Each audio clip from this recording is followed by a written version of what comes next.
The national championship is set. Grab a drink and join us on this week's Tailgate.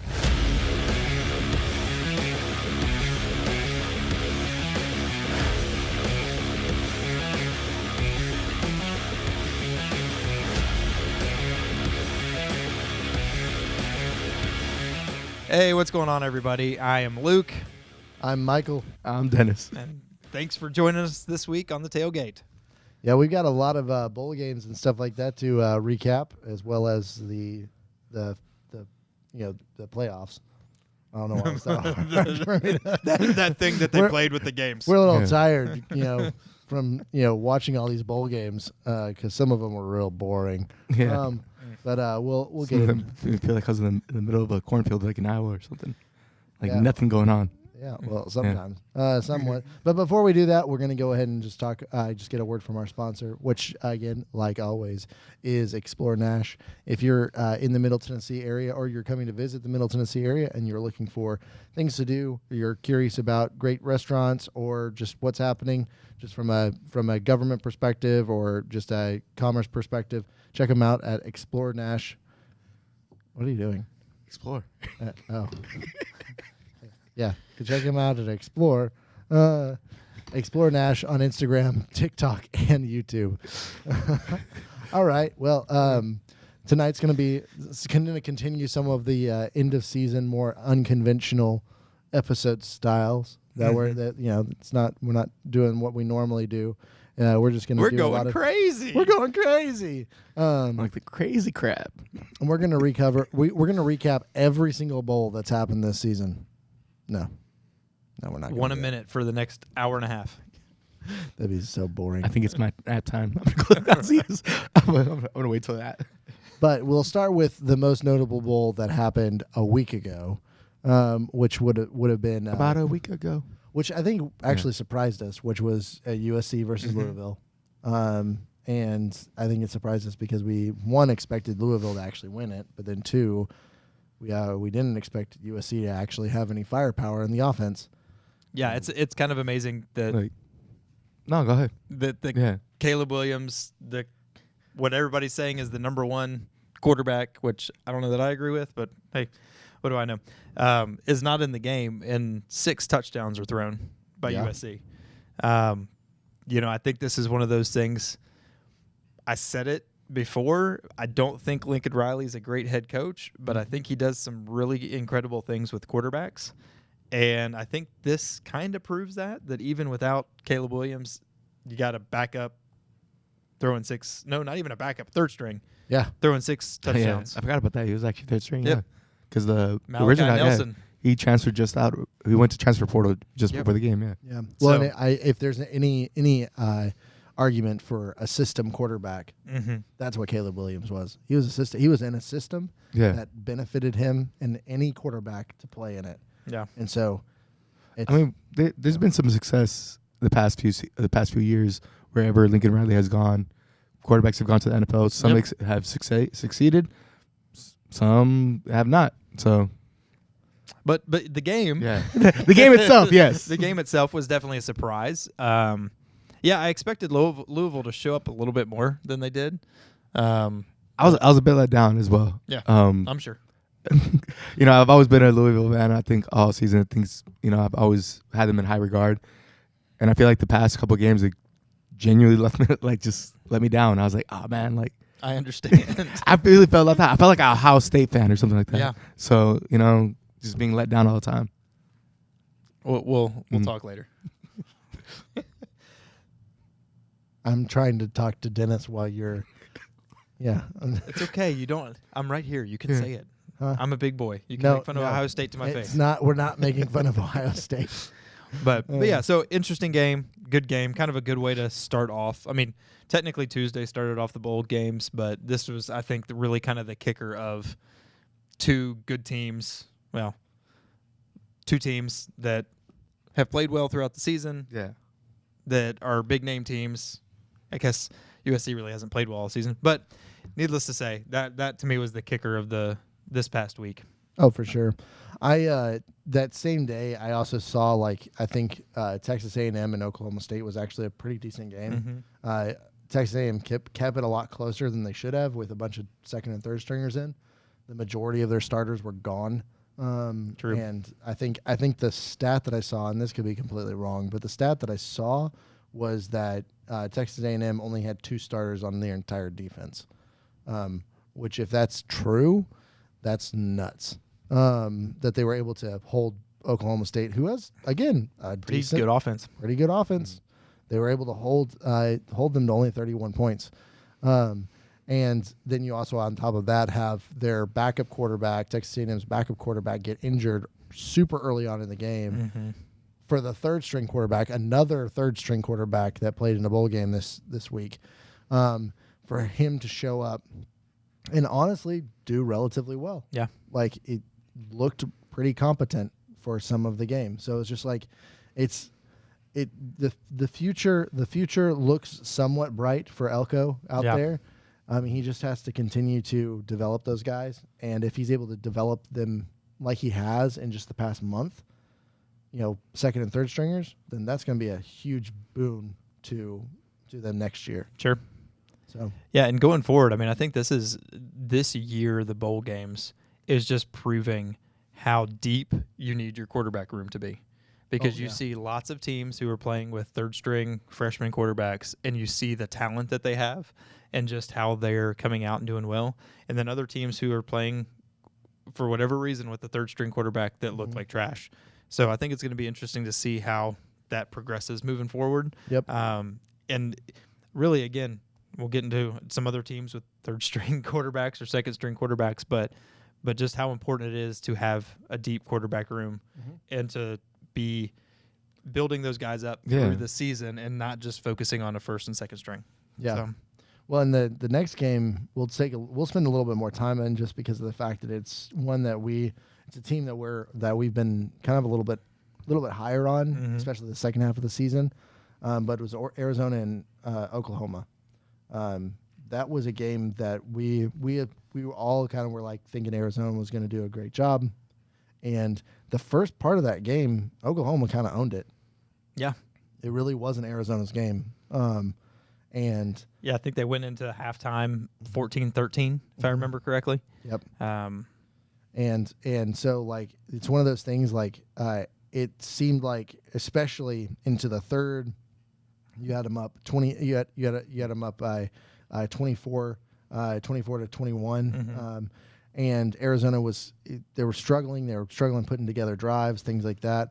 And then they made the proper adjustments and just came back and just slapped another 17 points on the board in the fourth. Well, and the crazy thing about this is Arizona has, for a lot of the year, not relied on their offense, but their offense has kind of been the best part of their team.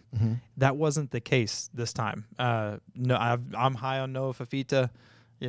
Everybody here knows that, but I'm really high on Noah Fafita.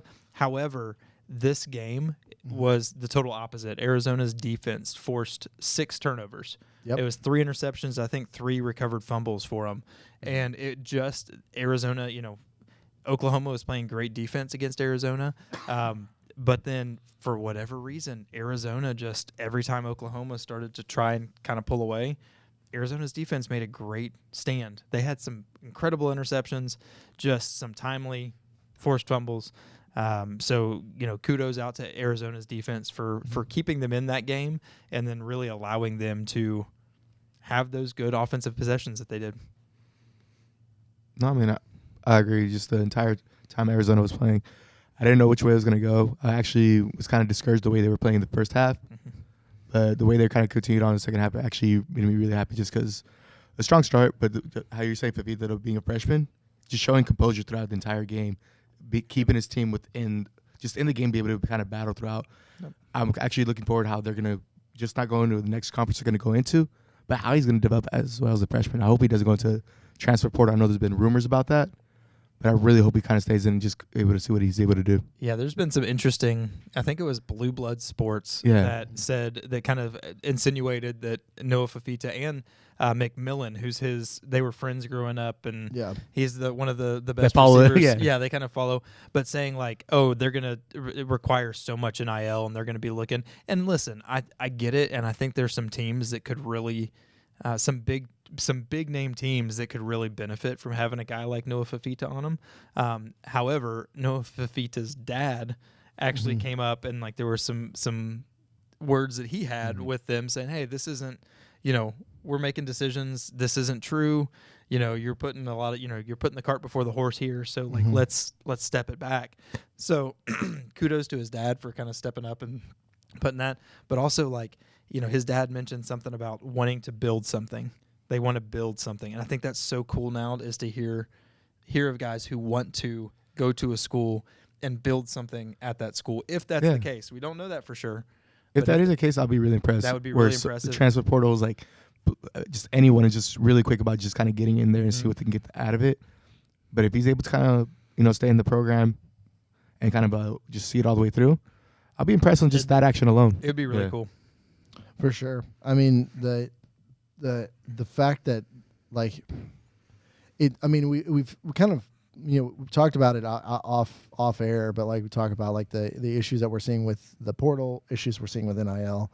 But like having a player who's clearly very pivotal to a program, and like go, you know what, I could go and make a lot more money at USC or Oregon or whatever. I'm like, I'm not going to do that, or I don't want to do that. I want to actually kind of run it like an old school player, where it's like, I came here because this is where I wanted to go. This is where I want to build something. Like that entire like mindset, a more old school mindset. Right. I want to see more kids doing that, because especially how unruly both the transfer portal and NIL have become. Right. Which we'll talk about that in season 2. Going forward, which guys. is like 2 weeks, so just or 3, so 3 weeks, something. We'll be in touch about when those are. Well, and the other part of that is like, especially now that you have quarterbacks who stay for 6 and 7 years. True. Like one of the big reasons I think it's kind of cool for Fafita is he is a freshman, and so he's getting that playing time early. He's able to start as a freshman and really kind of develop and get that playing time. But not only that, he's got tape out there of what he can do. He's going to draw some guys who would want to play with him. Like, I think a receiver playing with Fafita would love it. And I mean, Arizona, like I said, we weren't really high on them. I don't believe like early on in the year. Nope. But the 3 losses that they did get were actually close games. Like none of the games they lost more than a touchdown. USC was like in overtime or double overtime or something. They lost by 2. I think they lost because they were trying to go for it and they just didn't get it. But they played versus Mississippi State, only lost by TD. And they lost to Washington, and Washington right now is in the national championship. So really, yeah, surprise, Whoa, guys, spoilers. We haven't gotten there yet. Jeez, it's not like anybody knows that. Goodness. But it's gonna be fun to see them. I agree. Yeah, I mean, and who knows what the Big 12 will hold for them. Not many good teams, but Yeah. I mean, if Texas and Oklahoma were still there, then they'd have something to really look forward to. True. But they're gone. But they're in the SEC. Yeah, SEC just not yet. They're not there yet. Yeah, they might as well. It's the year that they're going to be in. It's 2024 now, year. guys. Yeah. It's 2024 now. Their season, from what I've heard, their seasons have ended.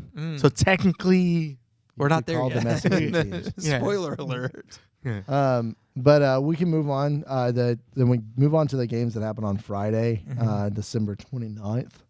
And we're not getting to yours first. I know. We'll go to yours last. Just want it to be a Band-Aid. Let's get it done. Let's pull it off quick. No, we'll do real quick. Notre Dame. Slow and misery, Slow and misery, yeah. So Notre Dame, Oregon State. Notre Dame, Oregon State. Notre Dame, I mean, they just had their way with Oregon State the entire game. And I mean, I'd say that's a credit to the offense that Notre Dame has built up.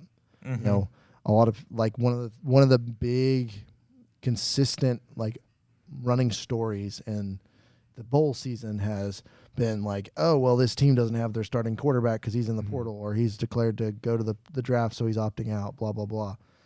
Well, that happened with Notre Dame. It happened with USC, but they both seem to be unfazed, which means that their offensive structure remained somewhat intact. Oregon State, on the other hand, is the exact opposite. They lost their starting quarterback and barely could do anything. Yeah.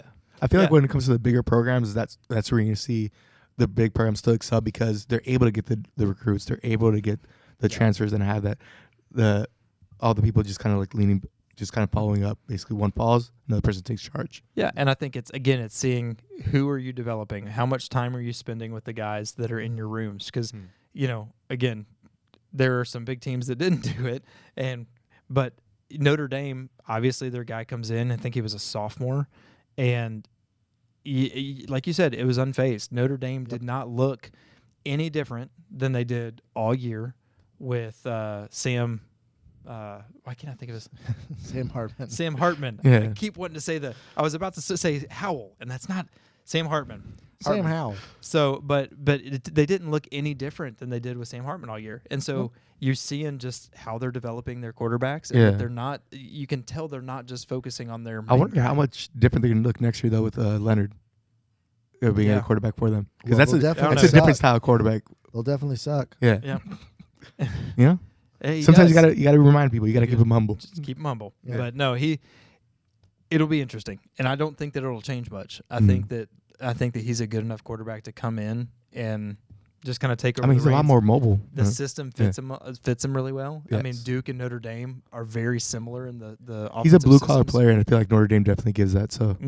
Well, Notre Dame also has a good offensive line, way better than Duke. Oh, 1,000%. So they'll be able to protect him a little bit better. Maybe he can stay in most of the games. Then speaking of another team that I like, if we were still doing our implosion segments, easily would have been an implosion segment.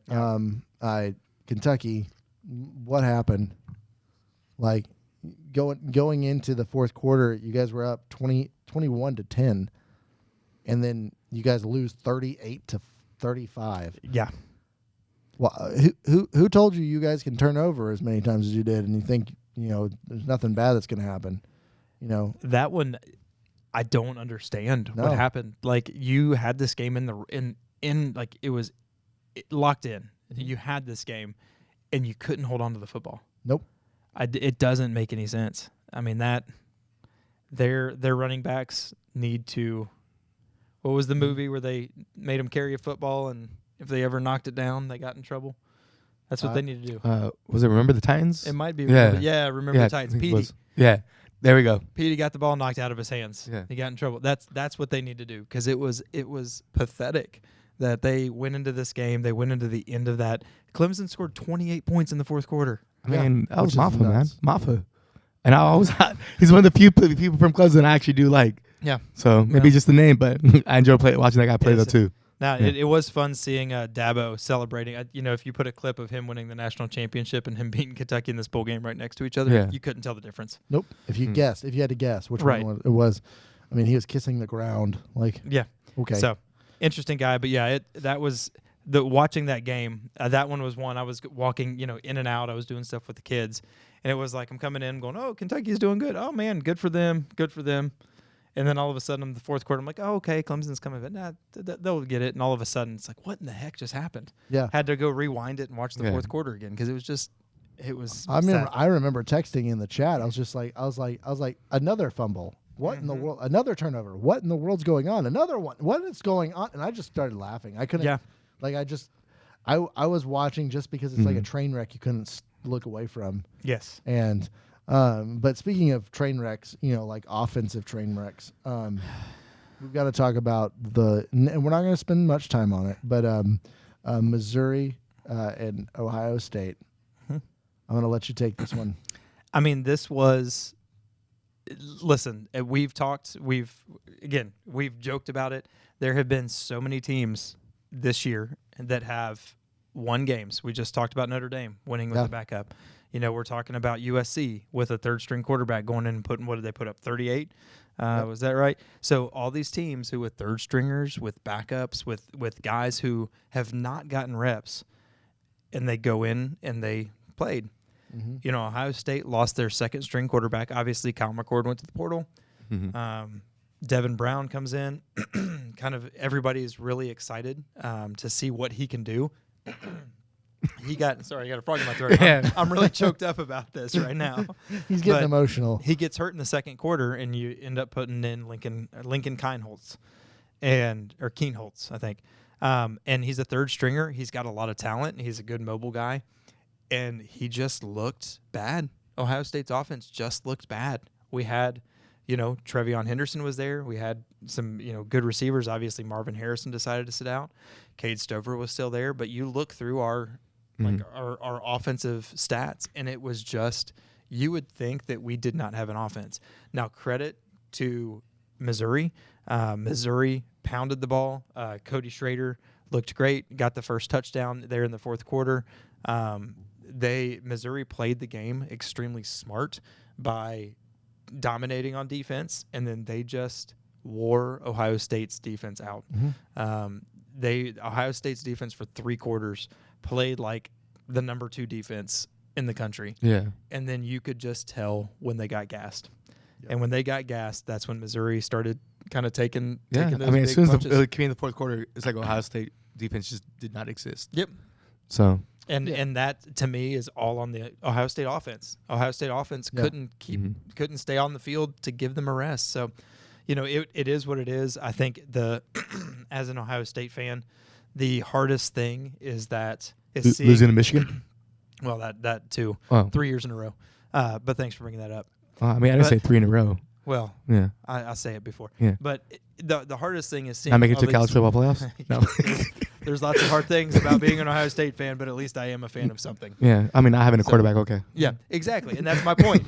we agree. No, and that's the hard thing is watching these teams do so well with their backups, do so well with their third stringers, and then seeing Ohio State, which we should have good backups and third stringers. Yes. And you guys have an amazing receiving just receiver room. You guys should have any quarterback should be able to throw to them. Yep.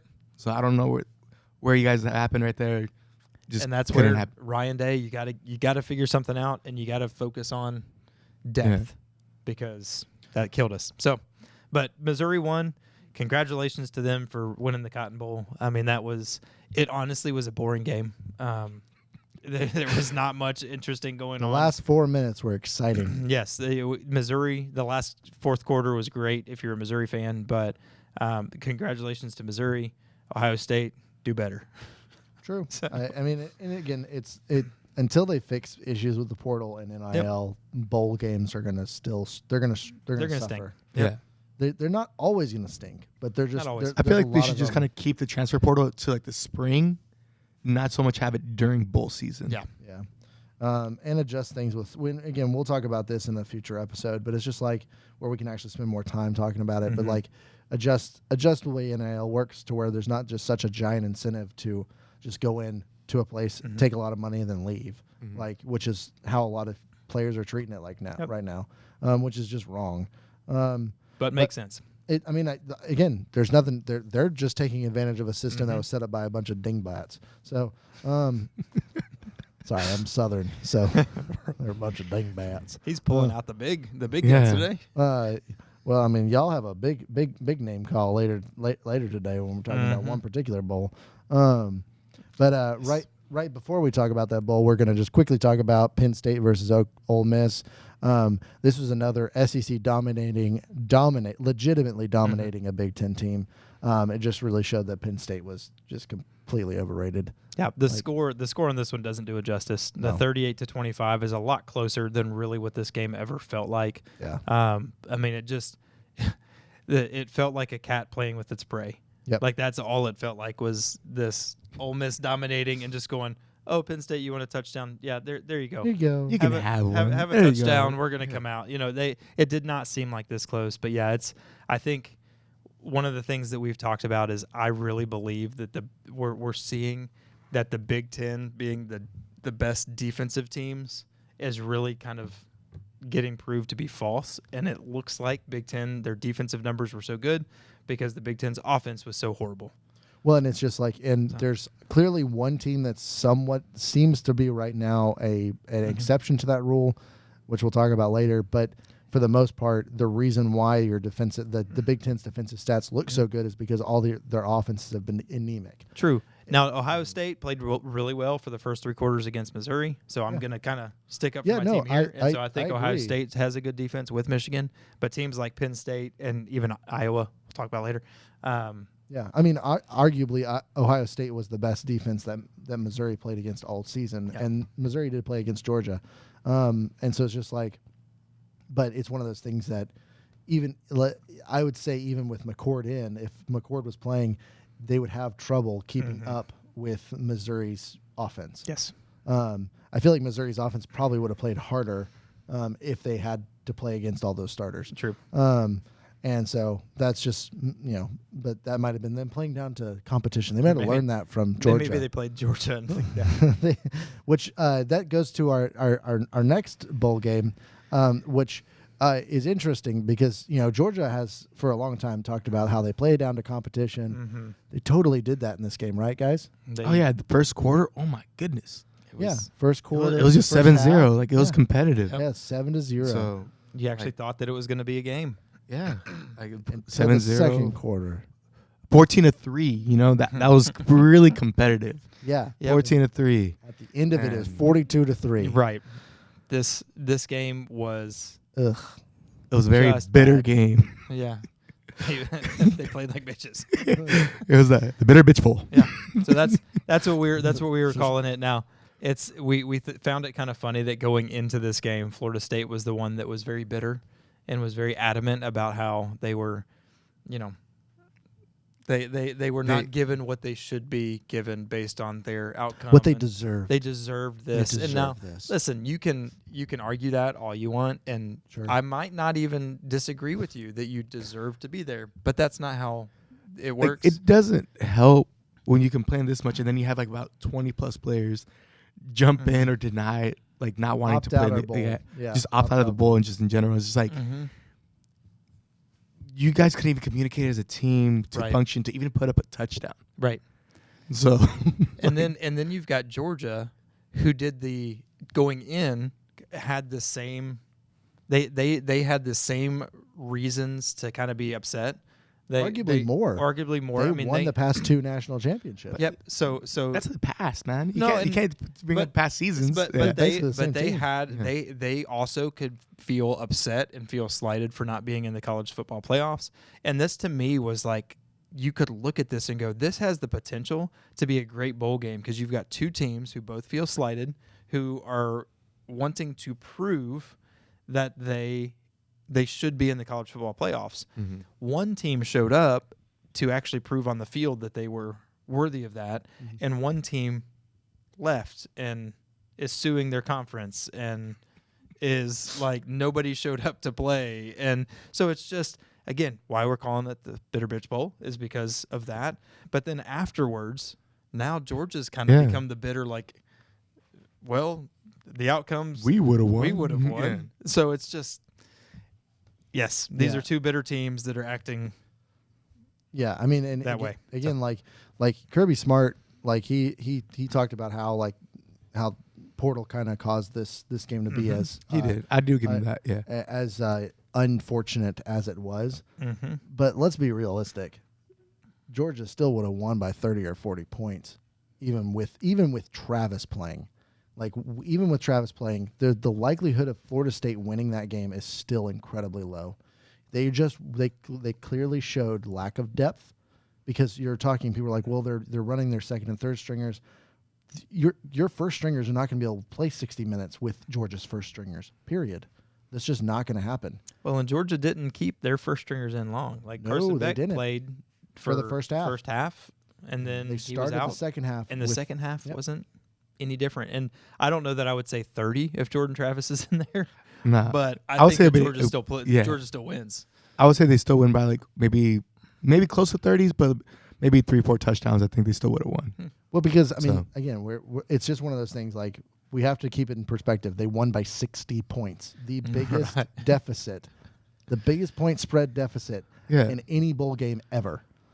So it's just like that the base construction of the Florida State team was still there. The coaching staff was still there. I want to say the And so base. I mean, if 20 players are out of the goal, like that takes the base away. But they weren't all starters. It wasn't all. Those were not all starters. Yeah. There was only 13 starters, and that's there. So and there's only 2 or 3 on the defensive side. There was more on the offensive side. But it's just that it goes back to the fact that Florida State played one of the weakest strengths of schedules in the top 10.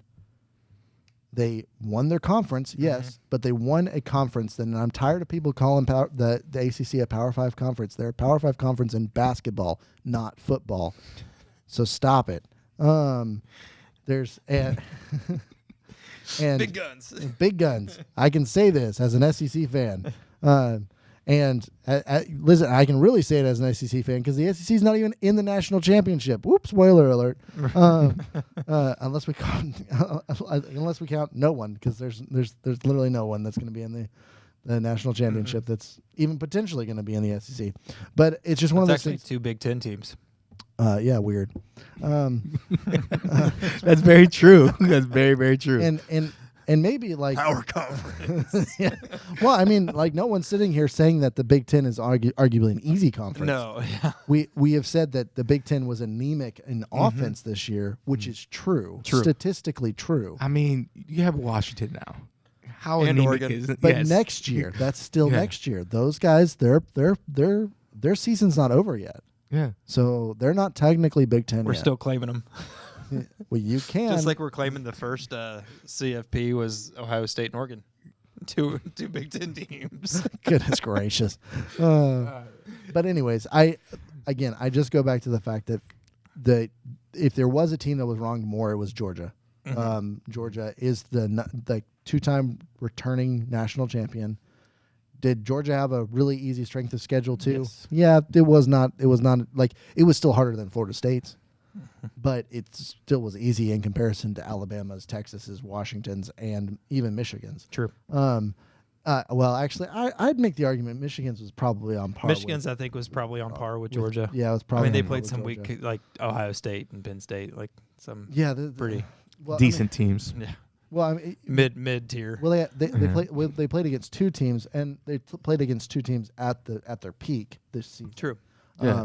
Whereas Alabama definitely played significantly harder teams. Texas definitely played some more significantly harder teams. Washington did too. But Michigan being in, unfortunately, there's nothing much we can say about that. It's just one of those things. Like with Georgia, there's 2 things that this game for me really proved. 1, that Georgia was wronged, but then 2, Georgia doesn't play down to competition. If Georgia actually wants to beat up on you, they will. They actually will play the game. They played who they thought was their competition, I guess, at that point. They just played the game. And they beat them by 60 points. Or they played down to competition. They just couldn't get down that low. Like, we have our 4th stringers. We have our water boy playing right now. What do you want from us?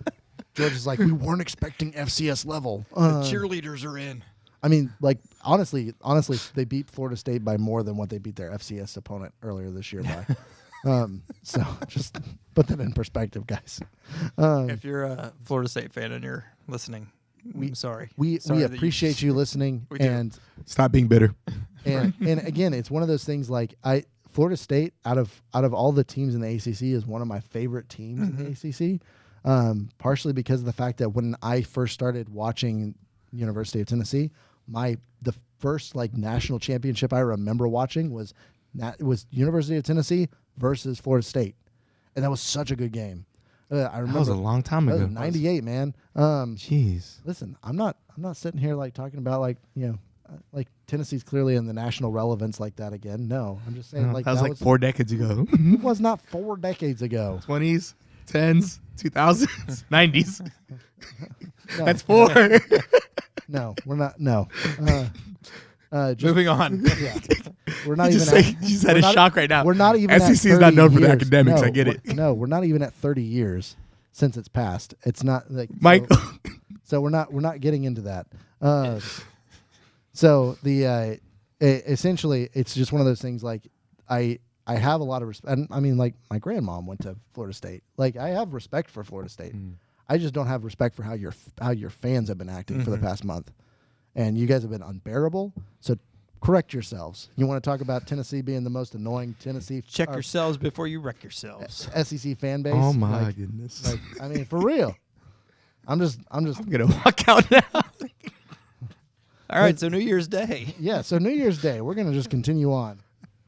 We love you, Florida State fans. Continue to subscribe But and check comment yourself below. before you wreck yourself. Yep. Yeah, comment. Let us know what you It's think just a game at the end of the day. It is. that you got destroyed in. Absolutely destroyed. All right, so we start off the Thor just snapped his fingers. we on start you guys. off Monday with a good old Liberty in Oregon. freedom. Liberty had the lead Yeah, for a whole quarter. 12 minutes. Yep. 12 minutes, like 30-something seconds. Yeah, it was great. That's something Florida State can say. And then the second quarter happened, and all of a sudden it's 31-6 at halftime. And Liberty, welcome to the top 25. Like Welcome, yes. you entered into the FBS. And you played a top team. Yep. You got to see what it's like to play against a Power 5 team. Yes, and you handled yourselves well. You handled yourselves a lot better than some previous teams we've talked about. Yeah. And I mean, good for you. Their team could have like opted out or went into the transfer portal during the middle of the game. Their and quarterback they didn't. decided They waited till after. They waited Yeah, till they after. waited until after. Yep. So I mean, I honestly he'll be a good quarterback wherever he decides to go. Wherever he ends up. He needs a better team around him Mm-hmm. to be able to do really well there. Oregon, Agreed. Going back to kind of what we were talking about with like Fafita kind of showing at Arizona how he wants to kind of build something there. Mm-hmm. The fact that Bo Nix had the opportunity to opt out to go to the NFL draft, Yep. decided, no, I'm going to play with my team. And Yeah. like that just shows leadership. It shows dedication, stuff like that. It helps that they were playing Liberty. Well, it's true. It's true. It helps So- that they're playing. I mean, it's not like he but- just played a quarter. Like, Right. but still, like it's Still, it shows leadership. You're 100%. he clearly cares about his team enough Mhm. to be there to play. like both him, Bo Nix, and Bucky. Bucky Irving, they Yep. actually decided to both play in the game, and Mhm. they played exactly like they played all year. Yep. They just dominated whoever they were playing Except Washington. twice. So, and then And they just barely lost to them too. Twice. twice. It's true. One at Washington and one in Neutral Field. And then you had a Wisconsin LSU Mhm. in the Rely Quest Bowl. Which was a fun game. I mean, honestly, Sure. I think Wisconsin stepped up a lot more than I thought they would. Luke Fickell really had them. One could say that. Or you could say that they played against the worst defense in the SEC and they just looked really good. And they missed their best player. I okay. Listen, I'll say Wisconsin's offense is the first Big Ten offense this in the bowl season that Mhm. didn't really look anemic. Versus a very anemic. True. I mean, LSU unless you defense. throw in like Maryland or Rutgers. Oh, that's true. I So- forgot about Maryland. And Yeah. Northwestern actually looked pretty good too. Well, but Northwestern But- only scored 14 points. True. So But yes, so I understand. I'm just saying Yeah. you did not expect that from Wisconsin. 100%. They've not played like that all year. So True. They're again- coming into some grooves. yes, not saying that this was No, Yeah. it wasn't. It was a crowning achievement that they kept it as close as they did. yes. I mean, you got to give it to them, too. Like, they're not freezing up in Wisconsin. True. So you True. come play Thawed in out. Florida. Like, you thaw Right. out. You're Yep. able to actually move. A little looser. So, yeah. The joints and And bones move I- a little bit better. I think the other thing is too, like LSU had their backup quarterback in. Mm-hmm. Missing And- neighbors. And so Nussmeier did his job. I mean, he granted had an interception and stuff like that, but 3 touchdowns, stuff like that. Almost 400 yards Almost throwing. 400 yards Yeah. throwing. Like it's a testament to his development because I remember how shaky he kind of was in the SEC championship last year, and throughout this past year he wasn't phenomenal. He wasn't bad, but he wasn't phenomenal. True. And so he stepped up and led the team. You know, I feel like the point spread on this game would have looked very different if the Heisman winner was in. And the receiver that he threw to most. Yes. Yeah. Granted, Wisconsin still would probably score 31 points, but you'd probably be looking at like 60 This points. is, yes. Yeah. So it would have been done 72-31. 'Cause- Not Yeah. I agree. Because while we were talking about Big Ten defenses, Wisconsin doesn't have one of them. they were not.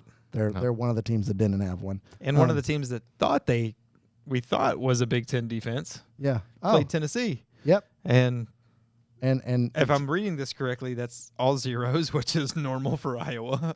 it is more it's more consistent for Iowa, and people, it's definitely consistent for them, but at least Tennessee shut them out. And this is what I posted. This is what I put. You cannot say Tennessee shut them out. Iowa shut themselves out. No. So Iowa only got shut out by their top all the ranked teams they played this year, which is just 3 teams: Penn State, Michigan, and Tennessee. So Tennessee just did their job. Tennessee did their job. And I'm just saying, just sounds like you made, like, don't get me wrong, I'm not saying Tennessee's a bad team at all. I'm just saying that you made it sound like, Tennessee did the impossible or did like against the numbers. 100% did not even make it sound like that. You did. I did not. You had like excitement in that voice. Children. I did not. What I said is I said they did their job, which is exactly true. They did their job. Okay. Our anemic defense stopped their anemic offense from from moving down the field. They don't have an offense. Anemic is like saying a compliment to them. I'm just saying. So then we're going to take back anything that I said positively about Wisconsin because they played a non-existent defense. And I agree. So like again, you guys can't have your cake and eat it too. So no, I can't have cake. Period.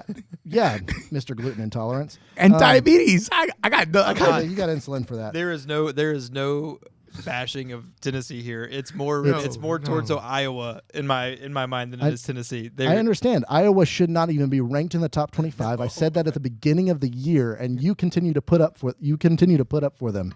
You were like during the year their defense looked really good because they played no flipping offenses, including Penn State and Michigan. And Michigan has come close to being a somewhat competent offense. But as I said on my Twitter account, it doesn't matter what sure, whatever. You don't even use it. Aside to vote one time in a poll. Twice for the same poll. All right. But it's like 2 different people. We do like each other. Sometimes. Yeah, right now not so much. No. But it doesn't matter because at the end of the day, like, it doesn't matter how terrible. Like, I literally said, Iowa might have the worst Power 5 offense in the country. Oh, 100%. Oh, not even Power 5, just the worst offense in the country. We're sticking with Power 5 because they're a Power 5 team. Why they're a Power 5 team, I don't know, but they're considered a Power 5 team. They're the worst Power 5 offense in the country. And even with that being the case, Tennessee shutting them out, any kind of shutout in a bowl game is still impressive, regardlly, because Iowa. Georgia couldn't even do that, so I'll give you that. Iowa came in Missouri and couldn't either. Sorry.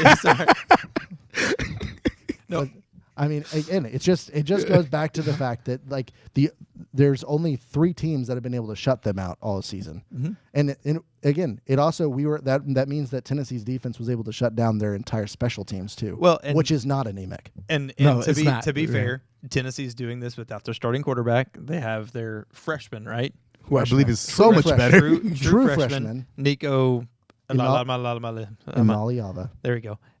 Who played awesome. He played great. He better than the starter, in my opinion. Yeah, no, I 100% agree with that. It was the first game all year that Tennessee's offense looked like 2022's Tennessee offense.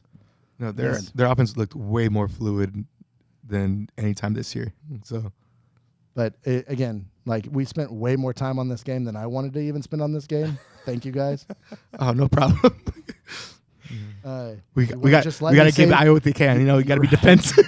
You wouldn't let me just say my piece and then move on. Sorry. No, it's not you.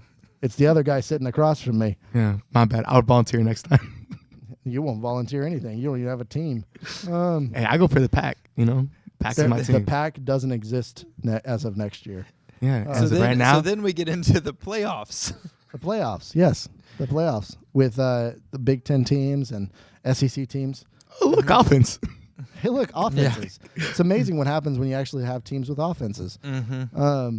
And arguably, these were two of the best bowl games all season, hands down. Like, they were both competitive. Especially when you look at like top teams, like, honestly, we were talking about like the Wyoming Toledo team or Toledo game. That was a which fun game. Was a fun game to I mean, watch. it was came down really to the last close. second. Last second field goal. But when you're talking about like top 25 bowl games, like these two were some of the best, if not the two best.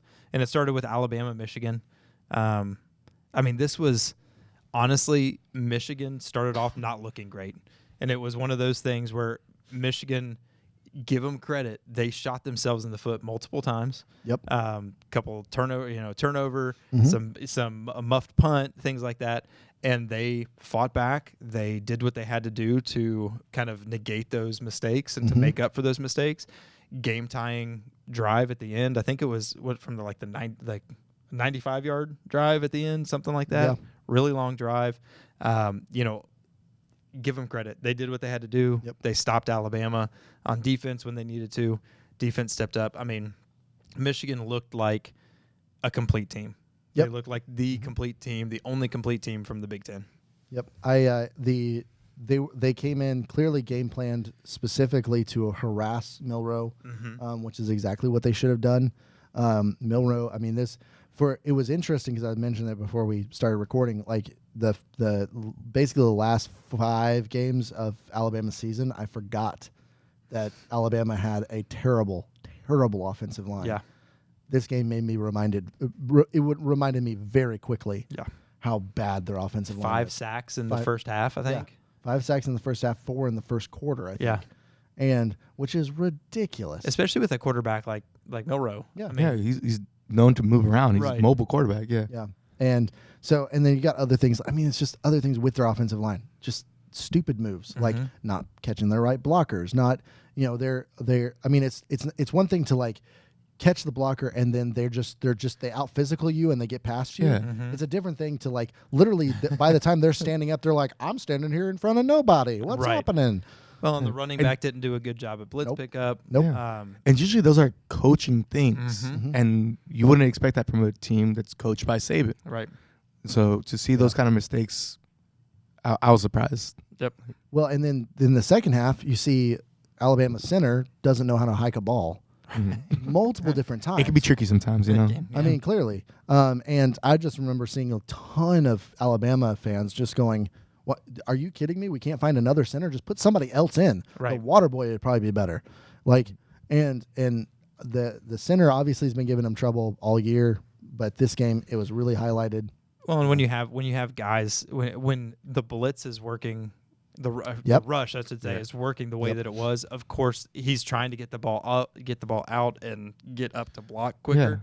But centers have to remember that their first duty is to get the ball to the quarterback. You can't do anything unless the quarterback has the ball. Yeah, and that's when you kind of hope for like your guards to kind of help you out. Like, hey, if you have somebody lined up directly on the center, have one of your guards kind of help you out. Like, hey, give a quick push to nose tackle or something along those lines. It's not like Bama had like 5-6 rushers. It's not like Michigan had 5-6 rushers on every single play. They were rushing 4 most of the time. I mean, that's just how dominant Michigan's defensive line is. They were rushing 4 a lot. So, but give it to Michigan. They played their way into that. They played well. So yeah, not going to take anything away from them. Not going to whether or not we believe that they should have been there.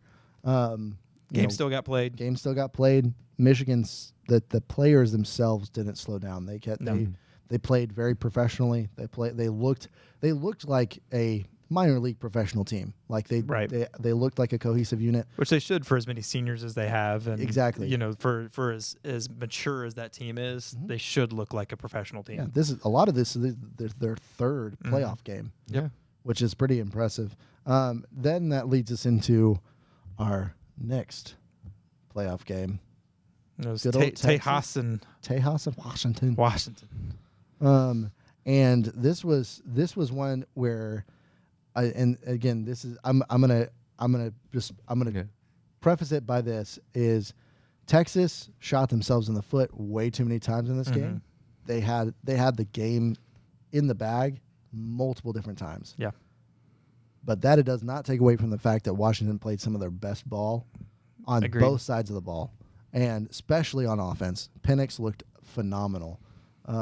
He looked like who we thought he was at the beginning of the year. Yeah. Oh yeah. Like there's so many games he looked like the flashes of brilliance that he's had throughout the year, not the games that he didn't throw a touchdown. Yeah. No, So- he reminded me a lot more of like his play, especially the way like when he would scramble, reminded me a lot more of Jaden Daniels. Right. Like, Yeah. he I mean, that's kind of just who didn't he get the big was, just hit. more pocket presence. Yeah. And he That didn't he was, get yeah. his head knocked off. No, not at all. No. he has a couple knee injuries. He learned Right, very, well. very years before. Yeah, sliding is just kind of his thing now. Yeah. Well, and what Sarkisian needs to do is with Texas going into next year, because he's going to have a lot of the same team coming back, which is good for him. He just needs to teach those guys to the way that they performed in the last minute of that game Right. is how they need to perform for 60 minutes. Well- And that's what he needs to teach them how to do that. Yeah, and I mean, if you look, like we just talked about Michigan, and we talked about how they made mistakes and they found ways to negate those mistakes or Yep. overcome those mistakes. Texas did not do that, and that Correct. was kind of like you kind of see both sides of what happens. Like you make mistakes, like Texas did, and then you don't kind of fight your way back in. You're gonna lose. And it's going to be harder when it's Washington. They're Right. known for their offense. Right. So if you make mistakes, you got to make sure that you're going to Right, find they a way need- to they correct need to be it. little Yeah. mistakes, or Yeah. you need to find a way to correct it, or get the ball back, or make a stop, or whatever it may be. And Texas just didn't do it. So It's true. I mean, again, it was a really fun game to watch it was. because it almost came down to like who was going to have the ball last until who was it that fumbled on Texas? I can't remember who it was that fumbled. Like really, Oh, Um, I like, can't remember. They his were name. driving to the end zone and he fumbled and whatever. And so then There's the Washington was able mistake. to, Washington was able to go up by 14 points instead of 7. Mm-hmm. But that then leads us into our game of the week because there's only one. There's only one easy Woo! pick, We got easy pick. Woo! Game of the week, national and championship. it's only you only got 2 teams to pick from, so you have to be 50%. 50%. I'm gonna be So- 50% right or this wrong. is his best chance he's had all year. Best chances. Woo! But the thing is, those are the same stats for y'all too. True. And yet we have better numbers. Because you don't pick as much as I do. All right, so Washington, Michigan. Who you got, Dennis? Washington, man, I got to stick with the pack. Okay. It's fair. All right. So here's what I'm gonna say. If Washington, obviously, I think Michigan is better on both lines. Sure. Both lines of Michigan is better.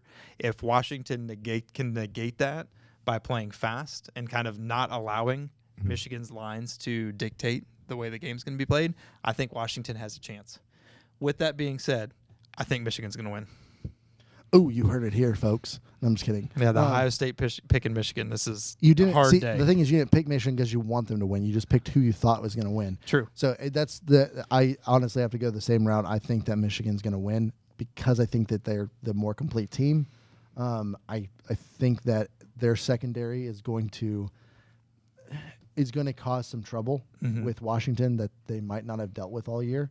I think Penix will pick apart their secondary more than Right. they've ever been picked apart this year. I think I really like Washington's coaching staff. Yep. I really like Washington, and I hope they win. Yes. But I have to unfortunately pick if I'm picking who I think is going to win. I think it's going to be Michigan, Yes. and it really won't matter anyways. In about a year, they'll probably revoke that win anyways. So No, I'm still going to go with Washington. no, I agree with you. No, That's yeah. fine. Uh, That's fine. like, I want Washington to Yeah. win. Don't get me wrong. I want them to win. I feel like the pack needs to go out with a bang. They're going to need to win. And as Michael's saying, Penix is going to probably just pick apart Michigan's secondary. But I really feel like it's going to be the deciding factor. I feel like that's going to what if Penix is able to play how he's able to play this past week, Oh, 100%. and when he's able to kind of excel, it's going to be Washington's ball. If Penix plays his best game of the year, Yeah. Because Michigan hasn't had to kind of play from behind much. No, Yeah. Alabama was first the game. first game Yeah. that they played from behind, and they handled it Mind pretty you, well. Bama doesn't have a powerful offense. no. They don't. They've got their a offense few is good not playmakers. Yeah, but they have that's a about few, but they're not. Their offense is not a quick striking it. Like, offense. well, I'll put it this Yeah. way: if Alabama had Washington's front like offensive line, Yeah. Alabama would have won that game. Mm-hmm. I think Washington needs to play Michigan like Missouri played Ohio State. Yeah, Play them fast, wear them down, yeah. play good defense. Yeah, Washington needs to try to do their own version of an air raid as closely as possible, because that is it to me, like based on what I've seen from Harbaugh, that's a style of offense he doesn't like playing against. No, and no under center for Penix. Yeah, Yeah. Nothing. No, under if they're center. able to play similar to like Tennessee's kind of offense, where they just like, hey, spread the defense around and run them. just have the skill players play to their skill. Mm-hmm. It's Washington's game. yeah, yeah. I agree with that. And hopefully Johnson's healthy enough to be able to play, because that's going to be a big deciding factor. I mean, That said, it came out before we started that he's going to play. He's suiting up. He's suiting up. He's suiting up. But what I'm saying is like healthy to play the entire game. True. Like I Yep. want him to, and I want any of the injured Michigan players to be healthy enough to be able to play too. You don't want to give either team or their fan bases specifically excuses. Yeah. For what's going on, and so it's just one of those things. Like we've got it, locked in. We think Michigan's going to win. Luke thinks Michigan's going to win. Dennis thinks Washington's going to win. Who do you think's going to win? Comment down below. Let us know. Yeah, in the comment section. Tell them how wrong they are. Yeah, and then And I hope you're right. Yeah, exactly, exactly. All right. Well, thanks again for joining tonight's tailgate. Come back next week, grab a drink, and join the conversation.